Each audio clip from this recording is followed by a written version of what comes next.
26 नवंबर मुंबई हमला। भाग एक। ओपनिंग धीमा और रहस्यमय संगीत। 26 नवंबर 2008 मुंबई, वह शहर जो कभी नहीं सोता। हर तरफ रोशनी, भागती हुई लोकल ट्रेनें, समुद्र किनारे घूमते लोग और अपने सपनों को पूरा करने निकले लाखों चेहरे। लेकिन किसी को अंदाजा नहीं था कि कुछ ही घंटों बाद यही शहर गोलियों की आवाज, आग की लपटों और चीखों से गूंज उठेगा। ये सिर्फ एक हमला नहीं था, ये भारत के इतिहास के सबसे भयावह आतंकी हमलों में से एक था।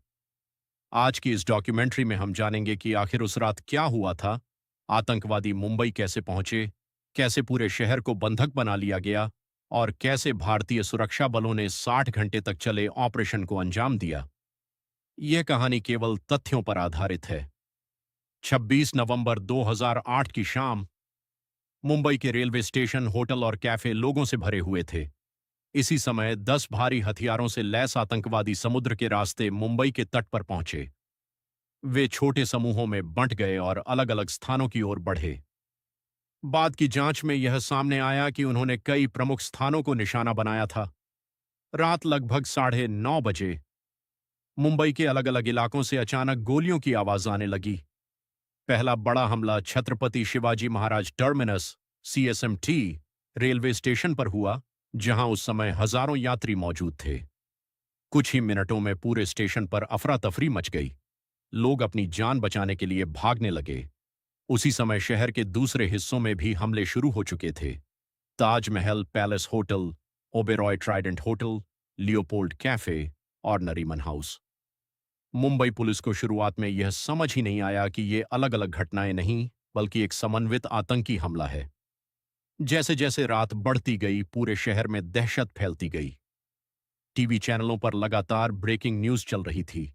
लोग अपने परिवारों को फोन कर रहे थे। कई लोग अपने प्रियजनों से संपर्क नहीं कर पा रहे थे। मुंबई की वह रात, जो हमेशा की तरह सामान्य होनी चाहिए थी, अब डर और अनिश्चितता में बदल चुकी थी। लेकिन यह तो सिर्फ शुरुआत थी।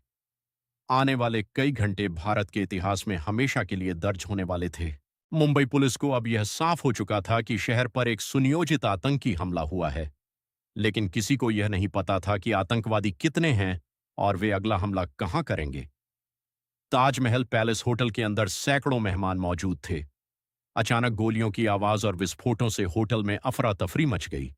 कई लोग कमरों में छिप गए, जबकि होटल के कर्मचारियों ने अपनी जान जोखिम में डालकर मेहमानों को सुरक्षित निकालने की कोशिश की। उधर ओबेरॉय ट्राइडेंट होटल में भी यही हाल था। लोग अपने कमरों में बंद थे और बाहर लगातार गोलियों की आवाजें सुनाई दे रही थीं। नरीमन हाउस, जो एक यहूदी समुदाय का केंद्र था, वहां भी आतंकवादियों ने लोगों को बंधक बना लिया। पूरा मुंबई शहर टीवी स्क्रीन पर यह सब देख रहा था। इस बीच मुंबई पुलिस के कई अधिकारी बिना भारी सुरक्षा उपकरणों के ही आतंकवादियों का सामना करने निकल पड़े।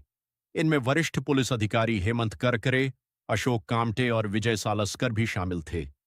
आतंकवादियों से मुठभेड़ के दौरान तीनों वीर अधिकारियों ने अपने प्राण न्यौछावर कर दिए। शहर में लगातार गोलियां चल रही थीं। कई इलाकों को घेर लिया गया था। रात बीत गई, लेकिन हमला खत्म नहीं हुआ। अब केंद्र सरकार ने भारत की विशेष कमांडो यूनिट राष्ट्रीय सुरक्षा गार्ड (NSG) को मुंबई भेजने का फैसला किया। दिल्ली से NSG कमांडो विशेष विमान से मुंबई पहुंचे। उनके सामने सबसे बड़ी चुनौती थी आतंकवादियों को मार गिराना और होटल के अंदर फंसे निर्दोष लोगों को सुरक्षित बाहर निकालना। ऑपरेशन बेहद कठिन था। ताज होटल का हर कमरा, हर गलियारा और हर मंजिल खतरे से भरी हुई थी। कमांडो धीरे धीरे आगे बढ़ रहे थे। उन्हें नहीं पता था कि अगली गोली किस दिशा से आएगी। दूसरी ओर शहर के दूसरे हिस्से में पुलिस ने 2 आतंकवादियों का पीछा किया। मुठभेड़ के दौरान एक आतंकवादी मारा गया, जबकि दूसरा, अजमल कसाब, जीवित पकड़ लिया गया। उसकी गिरफ्तारी इस पूरे मामले में एक बड़ा मोड़ साबित हुई। उससे पूछताछ और बाद की जांच से हमले की योजना और उसके पीछे